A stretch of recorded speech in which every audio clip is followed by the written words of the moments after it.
Hey there, how's it going? The other day a friend asked me if I had any tips on drawing eyelashes digitally. And well, since I'm better at showing rather than telling when it comes to giving someone tips on how to do art things, I decided to make a tutorial. Now, drawing eyelashes digitally is fairly similar to drawing eyelashes traditionally with a pencil. Only digitally you often have to take some software settings into account to get the same effect that you might more easily achieve with a regular pencil and paper.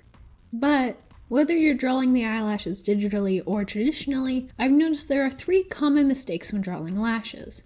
They're often drawn either too straight, too uniform, or too blunt, or more often than not, a combination of these three. Kinda like SpongeBob.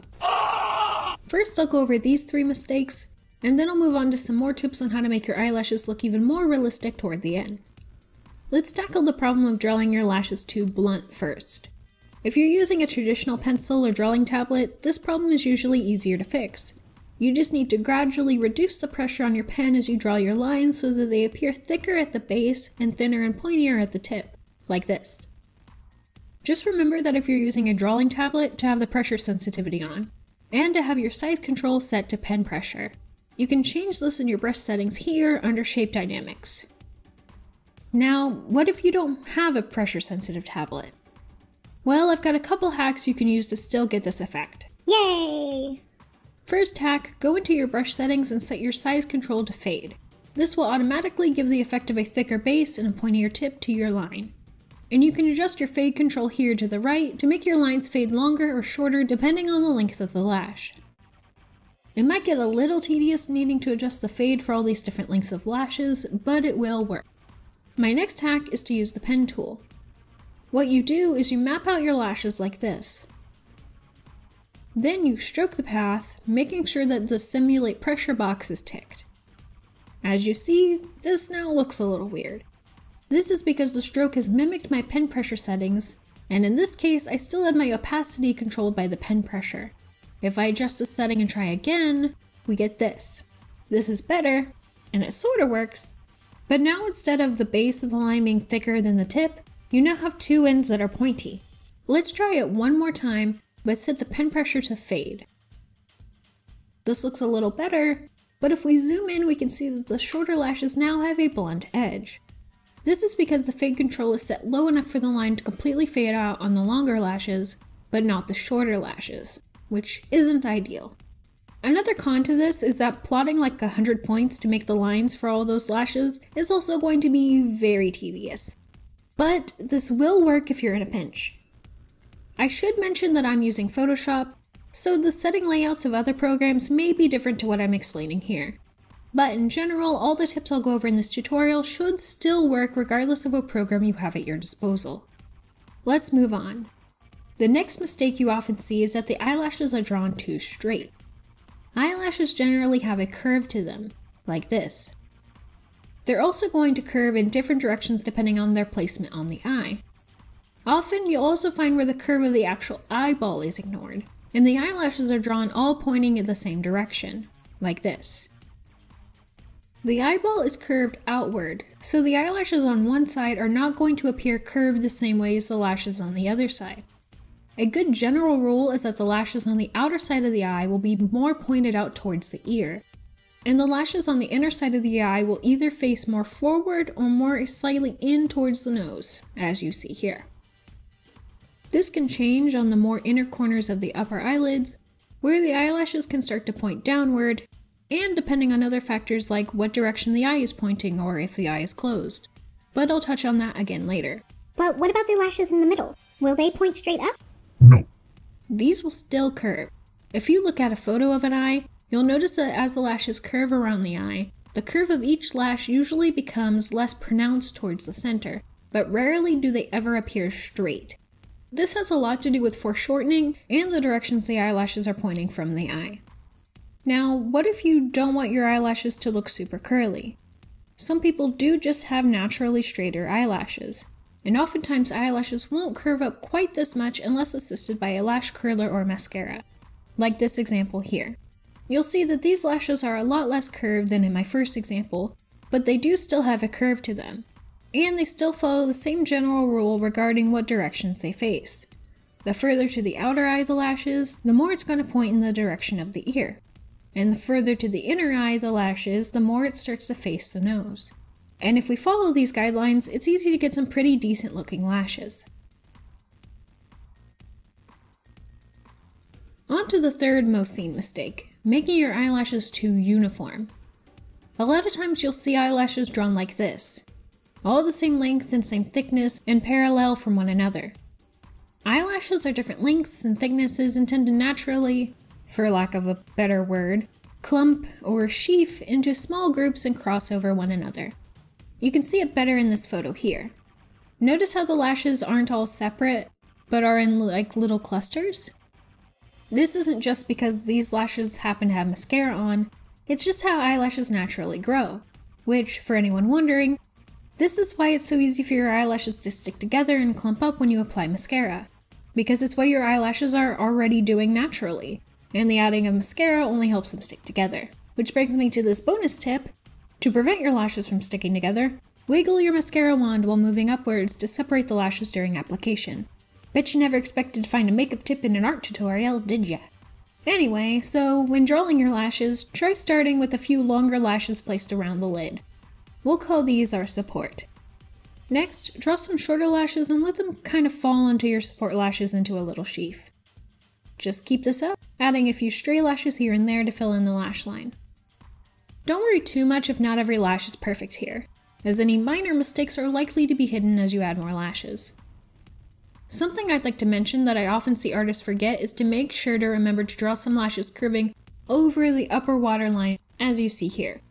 People tend to forget this step, leaving the upper waterline a bit too bare, which, in turn, leaves the eyes looking a bit strange. Also, don't be afraid to go back and add in some lashes in places where you feel they could be a bit fuller or longer. And don't worry if you need to back up or even start over.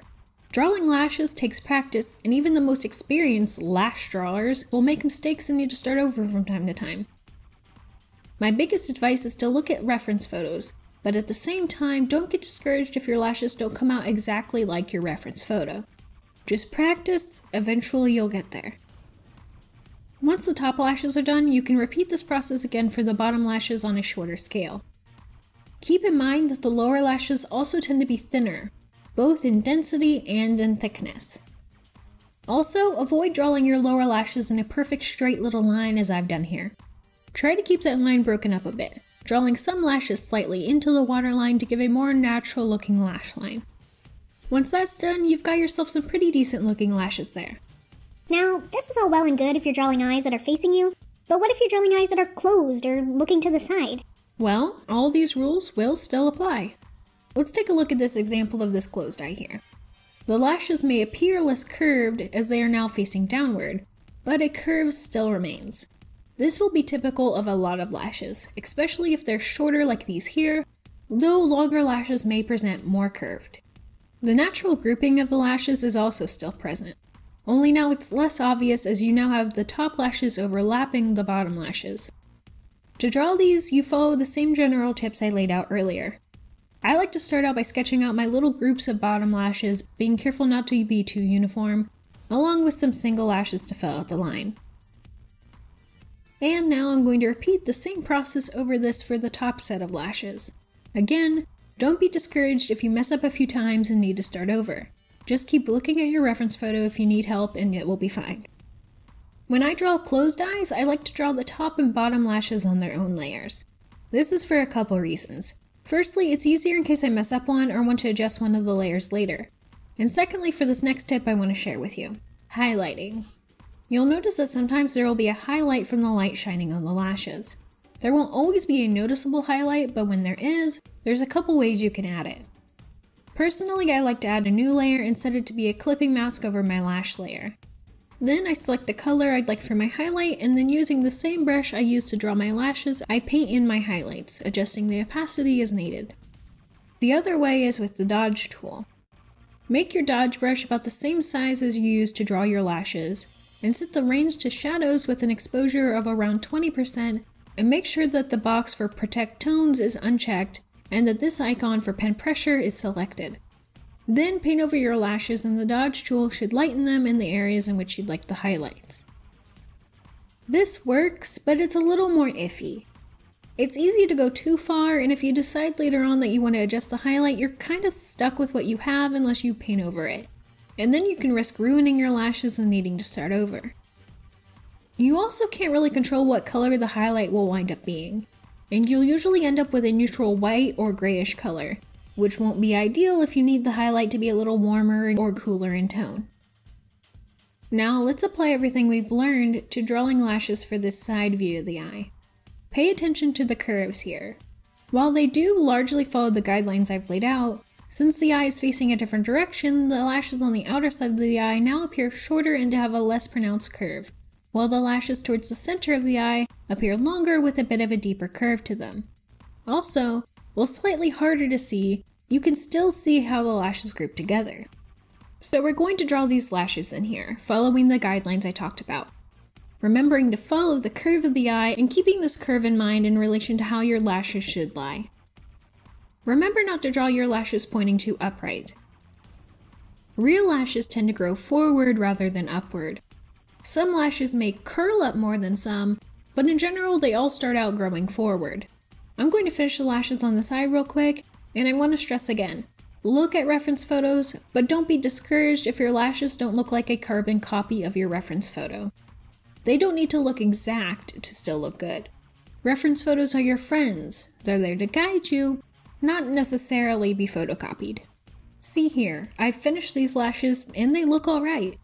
But if I were to zoom out to glance at all the examples I did for this tutorial, I might say, hey, I noticed I tended to make my lower lashes a little shorter than they appear in my reference photos, and then I might use this information to go ahead and change my lashes by drawing them in a little longer, like this.